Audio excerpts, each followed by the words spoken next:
ನಾನು ಮಾಡ್ತಾ ಇರುವಂತಹ ರೆಸಿಪಿ ಮಿರ್ಚಿ ಬಜ್ಜಿ ಸ್ವಲ್ಪ ಡಿಫ್ರೆಂಟಾಗಿ ಹೇಗೆ ಮಾಡೋದು ಅಂತ ನೋಡೋಣ. ಇದು ಸಂಜೆ ಸ್ನ್ಯಾಕ್ಸ್ಗೆ ತುಂಬ ಸೂಕ್ತವಾಗಿರುವ ರೆಸಿಪಿ ಅಂತಲೇ ಹೇಳ್ಬೋದು. ಯಾಕಂದರೆ ಈ ಚಳಿಲಿ ಸ್ವಲ್ಪ ಖಾರವಾಗಿ ಏನಾದರೂ ತಿನ್ನಬೇಕು ಅಂತ ಅನ್ನಿಸ್ದಾಗ ಬೇಗನೆ ಮಾಡ್ಕೊಳ್ಬೋದಾದಂಥ ಒಂದು ರೆಸಿಪಿ.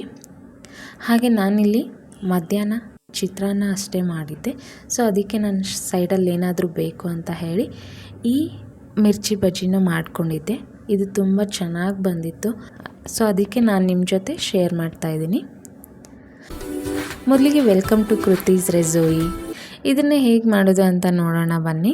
ಮೊದಲು ನಾನಿಲ್ಲಿ 1 ಬೌಲಲ್ಲಿ 1 ಕಪ್ ಆಗೋಷ್ಟು ಕಡಲೆ ಹಿಟ್ಟು, ಹಾಗೆ 1 ಸ್ಪೂನಷ್ಟು ಹೋಮ್ಕಾಳು, ಹಾಗೆ 1 ಚಿಟಿಕೆ ಅಡುಗೆ ಸೋಡಾ, ರುಚಿಗೆ ತಕ್ಕಷ್ಟು ಉಪ್ಪು, ಇಷ್ಟನ್ನು ಸೇರಿಸ್ಕೊಂಡು ನೀರನ್ನು ಹಾಕ್ಕೊಂಡು ಕಲಿಸ್ಕೊತಾ ಇದ್ದೀನಿ. ನೀರನ್ನು ಒಂದೇ ಸರಿಗೆ ಹಾಕಬೇಡಿ, ಯಾಕಂದರೆ ತುಂಬ ತೆಳುವಾದರೆ ಬಜ್ಜಿ ಚೆನ್ನಾಗಿ ಬರಲ್ಲ. ಸೊ ಅದಕ್ಕೆ ನೋಡ್ಕೊಂಡು ಹಾಕ್ಕೊಂಡು ಕನ್ಸಿಸ್ಟೆನ್ಸಿಗೆ ತಕ್ಕ ಹಾಗೆ ಮಿಕ್ಸ್ ಮಾಡ್ಕೊಳ್ಳಿ. ಇದು ಅದಕ್ಕೆ ಬಂದರೆ ಸಾಕು. ಇದಾದಮೇಲೆ ನಾನು ಇದು ಒಂದು 15 ನಿಮಿಷ ಎತ್ತಿಡ್ತಾ ಇದ್ದೀನಿ. ಅದಾದಮೇಲೆ ನಾನಿಲ್ಲಿ ಕುಟಾಣಿಲಿ 1 ಸ್ಪೂನ್ ಜೀರಿಗೆ, ಸ್ವಲ್ಪ ಉಪ್ಪು, ಒಂದು 4-5 ಎಲೆ ಕರಿಬೇವು ಸೊಪ್ಪು ಹಾಕೊಂಡ್ಬಿಟ್ಟು ಇದನ್ನು ಸ್ವಲ್ಪ ತರಿಯಾಗಿ ಕುಟ್ಕೊತಾ ಇದ್ದೀನಿ.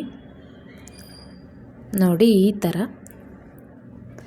ಇದಾದಮೇಲೆ ನಾನಿಲ್ಲಿ ಹಸಿರು ಮೆಣಸಿನ್ಕಾಯಿನ ತಗೊಂಡು ಸ್ವಲ್ಪ ಈ ಥರ ಉದ್ದುದಕ್ಕೆ ಇದ್ದರೆ ತುಂಬ ಚೆನ್ನಾಗಿ ಬರುತ್ತೆ ಬಜ್ಜಿ. ಈಗ ಇದನ್ನು ಸ್ವಲ್ಪ ತುದಿಲಿ ಕಟ್ ಮಾಡಿಕೊಂಡು ಅದಾದಮೇಲೆ ಮಧ್ಯದಲ್ಲಿ ಕೂಡ ಕಟ್ ಮಾಡಿಕೊಂಡು ಈಗ ಇದು ಕುಟ್ಕೊಂಡಿರುವಂತಹ ಜೀರಿಗೆ, ಉಪ್ಪು, ಕರಿಬೇವು ಈ ಮಿಶ್ರಣ ಏನಿದೆ ಇದ್ರ ಮಧ್ಯದಲ್ಲಿ ಸ್ಟಫಿಂಗ್ ಮಾಡ್ಕೊತಾ ಇದ್ದೀನಿ.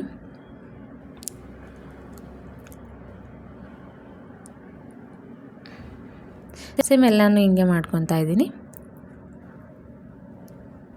ಅದಾದಮೇಲೆ ಈ ಕಡೆ ನಾನು ಎಣ್ಣೆನ ಬಿಸಿ ಮಾಡ್ಕೊಳ್ಳೋಕ್ಕೆ ಇಟ್ಕೊಂಡಿದ್ದೆ. ಈ ಬಿಸಿ ಮಾಡಿರುವ ಎಣ್ಣೆನ ಸ್ವಲ್ಪ ತಗೊಂಡು, ಸ್ವಲ್ಪ ಅಂದರೆ 1 ಸ್ಪೂನಷ್ಟು ಇದು ಹಿಟ್ಟನ್ನು ಕಲಿಸ್ಕೊಂಡಿರ್ತೀವಲ್ಲ ಅದಕ್ಕೆ 1 ಸ್ಪೂನಷ್ಟು ಎಣ್ಣೆನ ಹಾಕ್ಕೊಂಡು ಸ್ವಲ್ಪ ಮಿಕ್ಸ್ ಮಾಡಿ, ಯಾಕಂದರೆ ಇದು ಸ್ವಲ್ಪ ಕ್ರಿಸ್ಪಿಯಾಗಿ ಬರುತ್ತೆ. ಅದಾದಮೇಲೆ ನಾನಿಲ್ಲಿ ರೆಡಿ ಮಾಡ್ಕೊಂಡಿರುವಂತಹ ಮೆಣಸಿನ್ಕಾಯಿನ ಈ ಹಿಟ್ಟಲ್ಲಿ ಅದ್ಬಿಟ್ಟು ಎಣ್ಣೆಲಿ ಬಿಡ್ತಾಯಿದ್ದೀನಿ. ಸ್ವಲ್ಪ ಲೋ ಫ್ಲೇಮಲ್ಲಿ ಇಟ್ಕೊಳ್ಳಿ. ಒಂದೊಂದಾಗಿ ಈ ಥರ ಬಜ್ಜಿನ ಹಾಕ್ಕೊಳ್ತಾ ಹೋದರೆ ಚೆನ್ನಾಗಿ ಬರುತ್ತೆ. ನೋಡಿ ಈಗ ಇದಾಗಿದೆ. ಇದು ಟೇಸ್ಟ್ ತುಂಬ ಚೆನ್ನಾಗಿ ಬರುತ್ತೆ. ಒಂದು ಸಾರಿ ಟ್ರೈ ಮಾಡಿ. ಅದರಲ್ಲೂ ಖಾರ ಇಷ್ಟಪಡೋರಿಗೆ ಈ ಬಜ್ಜಿ ಅಂತೂ ತುಂಬ ಇಷ್ಟ ಆಗುತ್ತೆ. ನೀವು ಟ್ರೈ ಮಾಡಿ ಹೇಗಿತ್ತು ಅಂತ ಕಮೆಂಟ್ ಮಾಡಿ, ಶೇರ್ ಮಾಡಿ, ಲೈಕ್ ಮಾಡಿ, ಸಬ್ಸ್ಕ್ರೈಬ್ ಮಾಡಿ.